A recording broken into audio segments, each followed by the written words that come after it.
வணக்கம். சரி, நேரடியா விஷயத்துக்கு வருவோம். இந்திய சுதந்திர போராட்டம்னு சொன்னாலே நமக்கு உடனே ஞாபகம் வரது 20ஆம் நூற்றாண்டு தலைவர்களும் போராட்டங்களும் தானே. ஆனா அதற்கெல்லாம் ரொம்ப வருஷத்துக்கு முன்னாடியே, குறிப்பா நம்ம மெட்ராஸ்ல ஒரு மாபெரும் அரசியல் விழிப்புணர்வு ஆரம்பிச்சதுன்னு சொன்னா உங்களால நம்ப முடியுதா? கண்டிப்பா நம்பித்தான் ஆகணும். ஏன்னா தென்னிந்திய அரசியல் அடையாளத்தோட அந்த முதல் விதைய பத்தி தான் இந்த வரலாற்று அலசல்ல நம்ம ரொம்ப டீப்பா பார்க்க போறோம். வாங்க உள்ளே போகலாம். இந்த அலசல்ல நம்ம முக்கியமா 5 விஷயங்கள பார்க்க போறோம். 1. நகர்ப்புற மாற்றமும் வங்காளத்தோட தூண்டுதலும். 2. இந்து குழுவோட எழுச்சி. 3. மெட்ராஸ் நேட்டிவ் அசோசியேஷன், அதாவது MNAவோட பிறப்பு. 4. அமைப்புக்குள்ள ஏற்பட்ட முறிவுகள். கடைசியா பிரிட்டனுக்கு எதிரான மாபெரும் போராட்டங்கள். ஓகே, முதல் பகுதியான நகர்ப்புற இயக்கவியலும் வங்காளத்தின் தூண்டுதலும் இத பத்தி பாப்போம். 1830கள்ல ஆங்கிலேயர்களோட அதிகாரம் பரவ ஆரம்பிச்சப்போ மெட்ராஸ் ரொம்ப வேகமா நகரமயமாக தொடங்குச்சு. மக்கள் வேலை தேடி நகரத்தை நோக்கி படையெடுத்தாங்க. இந்த கடுமையான போட்டியால பல நூற்றாண்டுகளாயிருந்த பாரம்பரிய பழக்க வழக்கங்கள்லாம் கொஞ்சம் கொஞ்சமா உடைய ஆரம்பிச்சது. அந்த காலத்துல இருந்த ஒரு மிகப்பெரிய கலாச்சார அதிர்ச்சி இது. சும்மா யோசிச்சு பாருங்க, பழைய சாதி அடிப்படையிலான அமைப்புகளை வச்சுக்கிட்டு இந்த புதிய சவால்களை எதிர்கொள்ள முடியாதுன்னு மக்கள் உணர ஆரம்பிச்சாங்க. தங்களோட சமூக உறவுகளை புதுசா மாத்தி அமைக்க வேண்டிய கட்டாயம் அவங்களுக்கு ஏற்பட்டது. சரியா 1840கள்ல பாத்தீங்கன்னா கிறிஸ்தவ மிஷனரிகளுக்கு எதிரான போராட்டங்கள் மெட்ராஸ்ல ரொம்பவே அதிகமாச்சு. தங்களோட கலாச்சாரத்துக்கும் மதத்துக்கும் ஒரு பெரிய அச்சுறுத்தல் வந்துடுச்சோன்னு இந்து மக்கள் நினைச்சாங்க. இதனால அவங்கக்குள்ள ஒரு மிகப்பெரிய சமூக ஒற்றுமை உணர்வு தானாகவே உருவாகிடுச்சு. இது ஏன் இவ்ளோ முக்கியம் தெரியுமா? இந்த தற்காப்பு உணர்வு தான் மெட்ராஸ் மக்களை முறையா அரசியல் ரீதியா ஒன்னு சேர்க்கிற ஒரு பெரிய உந்து சக்தியா மாறிச்சு. சரி, இந்த ஒற்றுமை உணர்வு எப்படி ஒரு அமைப்பா மாறிச்சுன்னு பாப்போமா? 1851ல வங்காளத்துல பிரிட்டிஷ் இந்தியன் அசோசியேஷன் அப்படின்னு ஒரு அமைப்பு தொடங்குறாங்க. அவங்க என்ன பண்றாங்கன்னா, இந்தியாவோட மத்த பகுதிகளில் இருக்கிறவங்களையும் தங்களோட இணைய சொல்லி கூப்பிடுறாங்க. மெட்ராஸ் மக்களுக்கும் இப்படி ஒரு அமைப்பு வேணும்னு ரொம்ப நாளா ஆசை. அதனால உடனே பிப்ரவரி 1852ல நம்ம ஊர் மக்கள் ஒன்னு சேர்ந்து அந்த வங்காள அமைப்போட ஒரு கிளைய மெட்ராஸ்ல ஆரம்பிக்கிறாங்க. இதான் வங்காளத்தின் தூண்டுதல்னு சொல்றோம். அடுத்ததா 2வது பகுதிக்கு வருவோம். இந்து குழுவின் எழுச்சி. இதுக்கு யார் தலைமை தாங்கினாங்க? இந்த தலைவர்களோட பேக்ரவுண்ட தெரிஞ்சுக்கிறது ரொம்பவே அவசியம். இவங்க ஒன்னும் பாரம்பரியமான ராஜாக்களோ பெரிய நிலச்சுவாந்தார்களோ கிடையாது. இவங்க எல்லாமே ரொம்ப வசதியான தமிழ் மற்றும் தெலுங்கு பேசும் பிராமணர் அல்லாத வணிகர்கள். குறிப்பா கஜூலு லக்ஷ்மி நரசு செட்டி, அப்பாசாமி பிள்ளை, வீரப்பெருமாள் பிள்ளை, ஆழ்வார் செட்டி மாதிரியான பிசினஸ்ல கொடிக்கட்டி பறந்தவங்க. இவங்களோட அந்த பிசினஸ் மூளையும் பிராக்டிக்கலான அறிவும் போராட்டங்களை ரொம்ப தெளிவா திட்டமிட்டு முன்னெடுக்க பெரிய அளவுல உதவி செஞ்சது. இவங்கள லக்ஷ்மி நரசு செட்டியோட தைரியமும் அர்ப்பணிப்பும் நிஜமாவே பிரமிக்க வைக்கும். உள்ளூர் மக்களோட பாரம்பரியங்களை பாதுகாக்கவும் அரசாங்கத்தை எதிர்த்து கேள்வி கேட்கவும் தி கிரசன்ட் அப்படிங்கிற ஒரு செய்தித்தாள அவர் ஆரம்பிச்சார். அதுல என்ன ஆச்சரியம்னா, அந்த பேப்பர் கடுமையான நஷ்டத்துல ஓடிக்கிட்டு இருந்தாலும் மக்களுக்காக தன்னோட சொந்த பணத்தையெல்லாம் இழந்து அதை தொடர்ந்து நடத்தினாரு. அந்த அளவுக்கு அவருக்கு ஒரு ஆழமான ஈடுபாடு இருந்துச்சு. இப்போ நாம 3வது பகுதிக்கு வரோம். பிளவு, அதாவது MNAவோட பிறப்பு. எப்படி இந்த அமைப்பு உருவாச்சு? இப்போ நாம பார்க்க போற விஷயம் ஒரு தெளிவான உண்மைய புரிய வைக்கும்.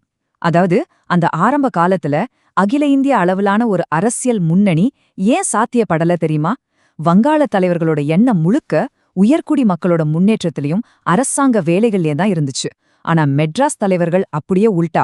அவங்க சாதாரண மக்களை கசக்கி பிழிற உள்ளூர் வரி விதிப்பு, விவசாயிகளோட பிரச்சனைன்னு தென்னிந்தியாவோட அடிப்படை பொருளாதார பிரச்சனைகளை முன்னிறுத்தணும்னு நினைச்சாங்க. 2 பேருக்கும் சுத்தமா செட் ஆகல. இந்த கருத்து வேறுபாடு ஒரு கட்டத்துல விடிச்சிடுச்சு. வங்காள தலைவர்கள் என்ன பண்ணிட்டாங்கன்னா, மெட்ராஸ் தலைவர்கள் கிட்ட ஒரு வார்த்தை கூட கேட்காம, அவங்க அனுமதியே இல்லாம தங்களோட கோரிக்கைகள் அடங்கிய மனுவை அப்படி இங்கிலாந்து நாடாளுமன்றத்துக்கு அனுப்பிட்டாங்க. இதை கேட்ட மெட்ராஸ் தலைவர்களுக்கு எவ்வளவு கோபம் வந்திருக்கும். தங்களோட பிராந்திய தேவைகளை முற்றிலுமா புறக்கணிக்கிறாங்களேன்னு பயங்கரமா கொந்தளிச்சிட்டாங்க. இந்த அதிருப்தி எவ்வளவு வேகமா ஒரு பிளவை ஏற்படுத்துச்சுன்னு பாருங்களே. பிப்ரவரியில ஆரம்பிச்ச கிளை வெறும் 5 மாசத்துல, ஆமாங்க, ஜூலை 1852ல 2ஆ உடைஞ்சிடுச்சு. வங்காளம் அமைப்போட பிடியிலிருந்து மொத்தமா வெளியேறி தென்னிந்திய நலன்களுக்காக மட்டுமே பிரத்யேகமா போராட மெட்ராஸ் நேட்டிவ் அசோசியேஷன், அதாவது MNA அப்படிங்கிற ஒரு சுதந்திரமான அமைப்பு அதிகாரப்பூர்வமா பிறந்துச்சு. ஓகே, பகுதி 4, அமைப்புக்குள்ள ஏற்பட்ட முறிவுகளும் HPSம். இந்த இடத்துல ஒரு சுவாரஸ்யமான விஷயம் இருக்கு, கவனிங்க. பிரிட்டிஷாருக்கு எதிரா MNA ரொம்ப கடுமையான நிலைப்பாட்டை எடுத்தாங்க. குறிப்பா இந்தியர்களையும் அவங்க மதத்தையும் அவமதிக்கிற மாதிரி சட்டங்களை நாடாளுமன்றம் கொண்டு வரக்கூடாதுன்னு ஸ்ட்ராங்கா சொன்னாங்க. மிஷனரிகளுக்கு எதிராகவும் மத பாதுகாப்பிலும் தான் அவங்க குறியாயிருந்தாங்க. ஆனா அவங்களோட இந்த அதீத பழமைவாத சிந்தனை அமைப்புக்குள்ளேயே இருந்த சில முற்போக்குவாதிகளுக்கு பிடிக்கல. இதனால என்ன ஆச்சு? அமைப்பு 2ஆ உடைய ஆரம்பிச்சது. லக்ஷ்மி நரசு செட்டி தலைமையிலான ஒரு குரூப் வரி விதிப்பையும் மத பாதுகாப்பையும் கெட்டியா புடிச்சுக்கிட்டாங்க. மறுபக்கம் சீனிவாச பிள்ளை தலைமையிலான முற்போக்குவாதிகள் எம்என்ஏவோட இந்த பழமைவாத போக்கு கடுமையா எதிர்த்துட்டு வெளியே வந்துட்டாங்க. அவங்க புதுசா உருவாக்குன அமைப்பு தான் ஹிந்து முற்போக்கு மேம்பாட்டுச் சங்கம், இங்கிலீஷ்ல சுருக்கமா HPIS. இந்த HPIS அமைப்போட இலக்குகள் எல்லாம் என்னன்னு பாத்தீங்கன்னா உங்களுக்கு நிஜமாவே ஆச்சரியமா இருக்கும். 1850கள்ல விதவை மறுமணம், பெண் கல்வி, ஒடுக்கப்பட்ட மக்களோட முன்னேற்றம்னு எவ்வளவு ஆழமான துணிச்சலான சமூக சீர்திருத்தங்கள் அவங்க முன்னெடுத்திருக்காங்க பாருங்க. ரொம்ப ரொம்ப அட்வான்ஸ்டு சிந்தனை. ஆனா ஒரு வருத்தமான உண்மை என்னன்னா, அப்போ இருந்த மெட்ராஸ் சமூகம் இவ்ளோ பெரிய முற்போக்கு சிந்தனைகளை ஏத்துக்கிற அளவுக்கு பக்குவப்படல. இப்போ நாம அலசலோட கடைசி பகுதிக்கு வந்துட்டோம். பகுதி 5, மனுக்களும் பிரிட்டிஷாருக்கு எதிரான போராட்டங்களும். இதுதான் இந்த கதையோட உச்சகட்டம். சும்மா இந்த நம்பரை பாருங்க, 50,000 ரூபாய். இன்னைக்கு இல்ல, 1850கள்ல. அந்த காலத்துல இது நினைச்சு கூட பார்க்க முடியாத ஒரு பிரம்மாண்டமான தொகை. பிரிட்டனுக்கு ஒரு அதிகாரப்பூர்வ மனுவை தயாரிச்சு அனுப்பணும், அதுக்கு நிறைய செலவாகும்னு சொல்லி எம்என்ஏ அமைப்பு மக்கள்கிட்ட இருந்து இந்த மாபெரும் நிதியை திரட்டியிருக்காங்க. அவங்களோட நெட்வொர்க் எவ்ளோ ஸ்ட்ராங்கா இருந்திருக்கும், அவங்களுக்கு மக்கள் மேல எவ்ளோ அக்கறை இருந்திருக்கும்னு இது ஒன்னே சொல்லுதுல. இவ்ளோ கஷ்டப்பட்டு அனுப்புன அந்த மனுவுல அவங்க என்னதான் பேசுனாங்க? தென்னிந்திய கிராமங்கள்ல நடந்த கொடூரமான பொருளாதார சுரண்டலை அப்படியே புட்டு வச்சாங்க. அரசு அதிகாரிகள் விவசாயிகளை எப்படிலாம் டார்ச்சர் பண்ணி வரிய மிரட்டி பறிக்கிறாங்கங்கிறத எந்த பயமும் இல்லாம திஸ் எக்ஸ்டார்ஷன், அதாவது இது ஒரு மிரட்டி பறிக்கும் செயல்னு ஆணித்தரமா நாடாளுமன்றத்துல வச்சாங்க. ஒரு சாதாரண அமைப்பு பிரிட்டிஷ் சாம்ராஜ்யத்தோட முகமூடி எப்படி நேருக்கு நேர் கிழிச்சது ஒரு வரலாற்று சாதனை. அவங்களோட இந்த திட்டமிட்ட உழைப்பு வீண் போகல. அவங்க அனுப்பின ஆவணம் பிரிட்டிஷ் நாடாளுமன்றத்துல பெரிய அதிர்வலைகளை உருவாக்குச்சு. இதோட இம்பாக்ட் என்னாச்சுன்னா, இந்திய சீர்திருத்த சங்கத்தோட தலைவர் டான் பி சீமோர் அப்படிங்கிறவரு நேரா மெட்ராஸுக்கே வந்துட்டார். அவர் தென்னிந்திய கிராமங்கள் முழுக்க சுத்தி பார்த்து எம்என்ஏ சொன்ன வரி வசூல் கொடுமைகள்லாம் உண்மைதான தன்னோட கண்ணாலேயே பார்த்து உறுதி செஞ்சார். சோ இங்க நாம புரிஞ்சுக்க வேண்டிய முக்கியமான புள்ளி என்னன்னா, இவ்ளோ ஆதாரங்களை சமர்ப்பிச்சு அவங்களே நேரில் வந்து விசாரிச்சு உண்மைய ஒத்துக்கிட்ட பிறகும் பிரிட்டிஷ் நாடாளுமன்றம் கிழக்கிந்திய கம்பெனியோட ஆட்சியை முடிவுக்கு கொண்டு வர மறுத்துட்டாங்க. 1853ஆம் ஆண்டோட பட்டய சட்டம் மறுபடியும் கம்பெனி ஆட்சியை தொடர அனுமதிச்சது. யோசிச்சு பாருங்க, இவ்ளோ போராடியும் இப்படி ஒரு ரிசல்ட் வந்தா தென்னிந்திய மக்களுக்கு எவ்ளோ பெரிய ஏமாற்றமும் கோவமும் வந்திருக்கும். ஆனா எம்என்ஏ இதோட சோர்ந்து போய் உட்கார்ந்துடல. முதல் மனு நிராகரிக்கப்பட்ட உடனே இன்னும் ஆக்ரோஷமா 2வது மனுவை தயாரிச்சாங்க.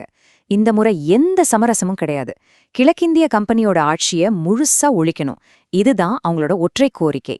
இதுல ஷாக்கிங்கான விஷயம் என்னன்னா, 14,000 பேர் அந்த மனுவுல கையெழுத்து போட்டிருந்தாங்க. வாட்ஸ்அப், இன்டர்நெட்னு எந்த தகவல் தொடர்பும் இல்லாத 1850கள்ல வெறும் காகிதத்தை மட்டுமே வச்சு 14,000 கையெழுத்து வாங்கினது சாதாரண விஷயமே கிடையாது. இது அந்த அமைப்போட மக்கள் செல்வாக்கை காட்டுது. லக்ஷ்மி நரசு செட்டியோட முதுமை மற்றும் பல காரணங்களால 1862க்குள்ள எம்என்ஏ அமைப்பு மெல்ல மெல்ல மறைஞ்சிடுச்சு. ஆனா இன்னைக்கு நாம சிந்திக்க வேண்டிய ஒரு முக்கியமான கேள்வி இருக்கு. எந்த ஒரு ஆயுதமும் இல்லாம புள்ளி விவரங்களை சேகரிச்சு சட்டத்துக்கு உட்பட்டு நாடாளுமன்றத்துக்கு மனுக்கள் மூலமா அரச கேள்வி கேட்கிற ஒரு புதுமையான போராட்ட வரைபடத்தை எம்என்ஏ இந்தியாவுக்கு கத்துக் கொடுத்தது. இந்த ஃபேஸ்போர்ட் தான் பின் நாட்களில் இந்திய தேசிய காங்கிரஸ் மாதிரியான மாபெரும் அமைப்புகள் உருவாக ஒரு பெரிய அடித்தளமா இருந்துச்சு. வரலாற்று பக்கங்கள்ல மறக்கப்பட்ட எம்என்ஏவோட இந்த ஆரம்பகால பயணம் நம்ம சுதந்திர போராட்டோட உண்மையான ஆணிவேர்னு சொன்னா அது மிகையாகாது இல்லையா? என்ன, இந்த அலசல் ரொம்ப இன்ட்ரெஸ்டிங்கா இருந்திருக்கும்னு நம்புறேன். மீண்டும் ஒரு சுவாரஸ்யமான தேடலோட உங்களை சந்திக்கிறேன்.